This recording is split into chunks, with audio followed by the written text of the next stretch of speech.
পৃথিবীতে মা এবং বাবার পরে একমাত্র আপন সম্পর্ক হয় বোন এবং ভাইয়ের সাথে।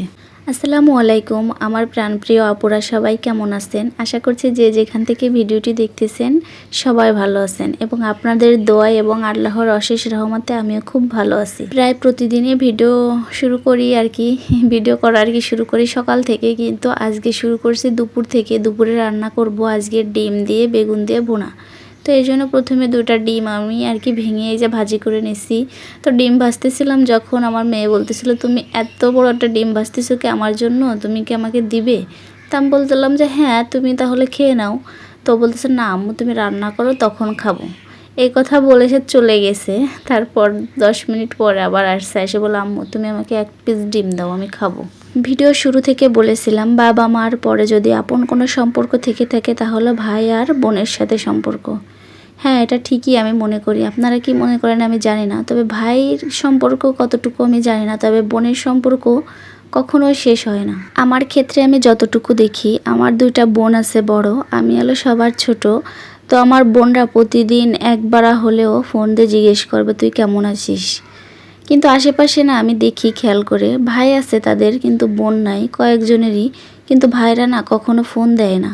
আমার বোনের কথা আমি কেন বলতেছি জানেন? আমি বাড়িতে যখনই যাব তখনই আমাকে একটা কিচ্ছু বলবে না ওরা। আমি যখন যেটা আবদার করব, এখনও পর্যন্ত আমার বিয়ে হয়েছে ঠিক আছে, আমার জামাইয়ের কাছে আমি যতটা আবদার করে না পাই, আমার বোনদের কাছে কিন্তু আমি পাই। এমনও অনেক কথা আছে যে মায়ের কাছে আমি বলতে পারি না, কিন্তু বোনদের কাছে আমি নির্দ্বিধায় বলতে পারি। যত যত কষ্টই হোক না কেন, তাদের কাছে বললে না আমার মনটা কেমন জানি পাতলা হয়ে যায়। আসলে আজকে এই কথাগুলো বলার একটা কারণ আছে। আমি এই যে বাড়িতে যাব তখনই আমাকে বলবে তুই কি খাবি, কি খাতে মন চায় আমাকে বল, আমি তোকে সেগুলো বানাই দিই।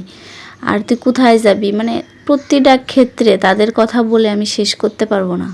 আসলে তারা যা কতটা ভালো আমি এটা বলতে পারবো না। আমি মনে করি মাঝে মাঝে না আমি খুবই খারাপ লাগে আমার মার কাছেও এবং আমার কাছেও, যে কান্নাও পর্যন্ত করি যে আল্লাহ আমাদের একটা কেন ভাই দিল না।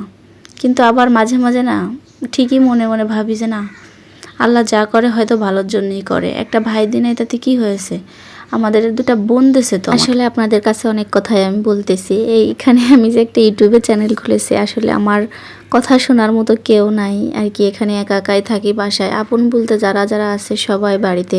তো আপনাদের কাছে কথাগুলো বলতেছি, কেউ কিছু মনে করবেন না। যাই হোক, বিকালের দিকে ওই যে বাহিরে প্রচুর বৃষ্টি শুরু হয়ে গেছে, অনেকগুলো কাপড় চোপড় ধুয়ে দিয়েছিলাম, তো ওগুলো এনে গুছিয়ে রাখতেছি, না হয়তো আবার এলোমেলো করে রাখবে আমার মেয়ে। আবার ছোট তো বুঝে না, সব কিছুই ছড়াই ছিটাই রাখতে চায়, যথেষ্ট গুছায় রাখি আমি। আর আমার মেয়েটাও না অতটা অভদ্র না, যা বলি তাই শোনে, একটু বকা দিই মাঝে মাঝে। আমার বোনরা যদি কখনো একটা ড্রেস কেনে তো আমার জন্য একটা ড্রেস কিনে রাখে, যদি নাও কিনতে পারে তাও ফোন দিয়ে বলবে দেখ আমি না এটা কিনেছি, তোর কি লাগবে, তোর জন্য কি কিনবো, এরকম বলে। তো আমি বলি যে না আমার জন্য কিনা লাগবে না, তোমরা কেনো। তারপরে দেখি যে না, ওরাও আমার জন্য কিনছে। যাই হোক, ঈদ তো চলে এসেছে সামনে, একটু কেনাকাটা করতে হয়। তো 2-3টা 3 পিস নিছি, তো এখান থেকে 2 বোনের জন্য 2টা নেওয়া হয়েছে। তো কেমন হয়েছে আপনারা জানাবেন। এই ড্রেসটা আমার জন্য, আর ওই যে ওই সাইডে দেখাবো, ওইখান থেকে 2 বড় বোনের জন্য একটা আর মেজো বোনের জন্য একটা নিয়েছি। অবশ্য ওরাও আমার জন্য নিবে, না নিলেও অন্য কোনো দিক দিয়ে আমার মেয়েকেও হয়তো দেয়।